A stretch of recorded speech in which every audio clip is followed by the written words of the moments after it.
Hi guys, പുതിയൊരു വീഡിയോയിലേക്ക് എല്ലാവർക്കും സ്വാഗതം. അപ്പോൾ കുറച്ച് നാളായിട്ട് ഇങ്ങനെയൊക്കെ വീഡിയോ ഒക്കെ ചെയ്തിട്ടല്ലേ ഓൺ വോയിസിൽ കുറച്ച് തിരക്കും കാര്യങ്ങളൊക്കെ ആയിപ്പോയി. ഇന്ന് ഞാൻ സൺഡേ ആയിട്ട് രാവിലെ എഴുന്നേറ്റ് ചായ കുടിച്ച് എല്ലാ പണിയൊക്കെ കഴിഞ്ഞ് ഇങ്ങനെ ഇരിക്കുകയാണ്. അപ്പോൾ എനിക്ക് തോന്നുന്നു റൂമൊന്ന് ക്ലീൻ ചെയ്യണമെന്ന്. അലക്കാനുണ്ടായിരുന്നു, രാവിലെ തന്നെ ഞാൻ അലക്ക് കഴിഞ്ഞു. അലക്കാണ് എൻ്റെ ഏറ്റവും ടെൻഷനായ ജോലി. അത് കഴിഞ്ഞ് ഇനി അടുത്ത് നമുക്ക് റൂം ക്ലീനിങ് ആണ്. ഞാനിപ്പോൾ എൻ്റെ റൂമിൻ്റെ അവസ്ഥ കാണിച്ചു തരാം. ജസ്റ്റ് ഒരു ക്ലീൻ ചെയ്യൽ നമ്മുടെ റൂമിലുണ്ടാകുമ്പോൾ നമുക്കൊരു ഇതല്ലേ ക്ലീൻ ചെയ്യാം, അങ്ങനെ ചെയ്യാം.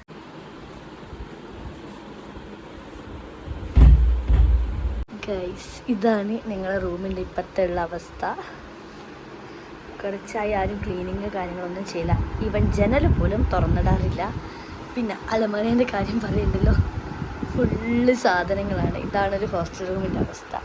ഇതാണ്ട ഫുള്ള് ഫുഡിൻ്റെ വേസ്റ്റ് കാര്യങ്ങളൊക്കെ ഇങ്ങനെ വേസ്റ്റ് ബിന്നിലൊന്നുമല്ല, ഓരോരുത്തർ വലിക്കുമ്പോൾ താഴെ വീണു പോകുന്നേ. അപ്പം നമുക്കിതൊക്കെ ഒന്ന് ക്ലീനാക്കി എടുക്കാം. ഗൈസ്, എവിടുന്ന് തുടങ്ങണം എന്ത് തുടങ്ങണം എന്ന് ഭയങ്കര കൺഫ്യൂഷനാണ് ആദ്യം തന്നെ. ആദ്യം ഞാൻ വിചാരിക്കുന്നു എൻ്റെ ഡ്രസ്സിങ് അതാണ്, അപ്പോൾ അതൊന്ന് ക്ലീൻ ചെയ്തെടുക്കാമെന്ന് വിചാരിക്കുന്നത്. ഫുള്ളൊന്ന് മടക്കി വെച്ച് സെറ്റാക്കാമെന്ന് വിചാരിക്കുന്നത്. അതിനുശേഷം ബാക്കിയുള്ള കാര്യങ്ങൾ തുടങ്ങും.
ഞാനിപ്പോൾ നട്ട ചെടിയാണ് ഇത്. വെള്ളത്തിൽ ഒഴിച്ച് വെച്ചിട്ടുണ്ട്, പക്ഷേ വലിയ ബാസ്ക്കറ്റ് ആയതുകൊണ്ട് അവിടെ നിൽക്കുമെന്ന് ഡൗട്ടാണ്.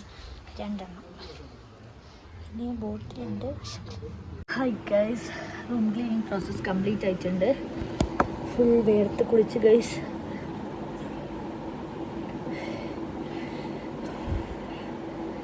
അപ്പോൾ മൊത്തമായിട്ടൊന്നും അങ്ങനെ ക്ലീൻ ചെയ്യാൻ പറ്റില്ല. കാരണം എന്താ വെച്ചാൽ ഓരോരുത്തര പേഴ്സണൽ സാധനങ്ങളും കാര്യങ്ങളൊക്കെ ഇല്ലാന്ന്. അപ്പോൾ ഹോസ്റ്റലിൽ എന്ന് പറയുമ്പോൾ എനിക്ക് പറ്റുന്നത് ഓരോ ഡ്രസ്സ് കാര്യങ്ങൾ, അതുപോലെ ഓരുടെ അലമാര കാര്യങ്ങളൊന്നും ഞാൻ ക്ലീൻ ചെയ്ത് കൊടുത്തിട്ടില്ല. പറ്റുന്ന പോലെയൊക്കെ ക്ലീൻ ചെയ്ത് കൊടുത്തിട്ടുണ്ട്.